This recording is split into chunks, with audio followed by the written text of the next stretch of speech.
Erica Carlson, a theoretical physicist at the Purdue Quantum Science and Engineering Institute. Last time we talked about particle-wave duality and how particles sometimes act like waves and waves sometimes act like particles. Today I want to help you understand what puts the quantum in quantum mechanics.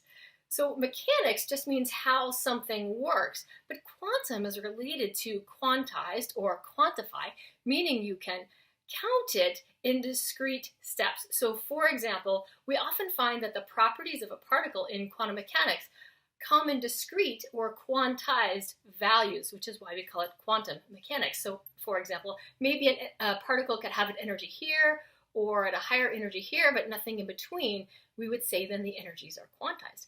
Sometimes we find that particles can be in a position that's here or here, but not in between. So we would say that the position is quantized. What's an example of something you have that's quantized, meaning it's countable in discrete steps? Maybe you like a particular soft drink and you have a certain number of unopened cans of that soft drink in your refrigerator right now. You'd have maybe 1 or 2 or 12 or 24 if you splurged, but you wouldn't have 2.5 unopened cans of soda pop.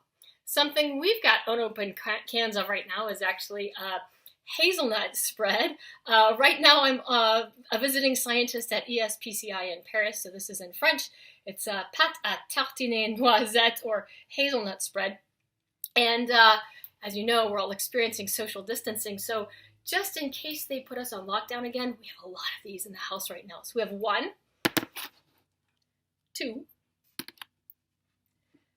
3, 4, I'm gonna try not to drop them, 5, and 6, and no, I didn't drop them yet. 6 jars of hazelnut spread. Very important for the kids in case we get locked down again. But I have 6. I don't have 6.5. I don't have 2 3/4. These come in countable, discrete chunks. Therefore, we could say the number of unopened jars of hazelnut spread that we have in our stash is quantized in the whole numbers. Okay, so things like that are countable. They come in quantized whole numbers. Now, the next question you might ask is, hey, last time we talked about how particles in quantum mechanics are also waves. So how in the world can a wave be quantized? I mean, I don't know about you, but when you see waves, say on water or on the ocean, they don't look quantized, right? So to help us with that, I have a slinky. I hope you have a slinky. Grab yours if you do, or you can use a jump rope or a necklace or some string, something with a little bit of weight to it. So I want to put some waves on this slinky and show you how you can get quantized, countable numbers out of waves. I'm going to pull this a little bit closer so you can see the very end of it. This is just I have duct taped my slinky to the clothes drying rack. Okay, nothing fancy here. You can do it yourself. So let's put some waves on here, and I'll show you how quantized behavior can come up in wave systems. So here is a wave on the slinky. Notice the nice, repeatable, regular behavior. All right, let me put a different kind of wave on the slinky though, and you'll start to see how the behavior is quantized. So here's the second mode. Oops, there it is. You see how this mode has 2 humps. It looks very different. You wouldn't confuse it for the first mode. Let me see if I can put a 3rd mode on there. It gets harder as you go higher. Let's try.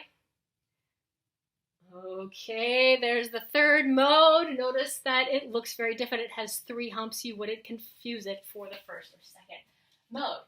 So the types of waves that I can put on the slinky come in discrete, quantized steps. So the modes themselves here are quantized.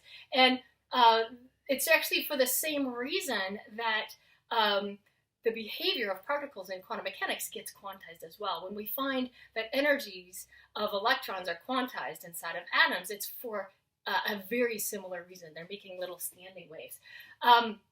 So another thing I want you to notice about this is that the shape of the wave is tied to other properties. Last time we talked about how the shape of a wave in quantum mechanics tells you certain properties of the particle. You can tell from the shape where the particle is and what energy it has, what frequency it's wiggling at, that sort of thing.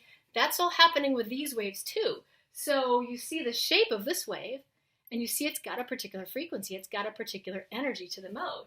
And that frequency is lower, and therefore the energy is lower than the second mode. Here's the second mode. Okay, it's got a different shape, but the shape sets for you the frequency and sets the energy. And the same thing is true of the third mode. And extra bonus challenge for those of you who can get fourth and fifth modes going at home. So that's how it is that waves in quantum mechanics can take on quantized behavior. And join us next time when we'll talk a little bit more about how to take measurements in quantum mechanics. I'll see you then.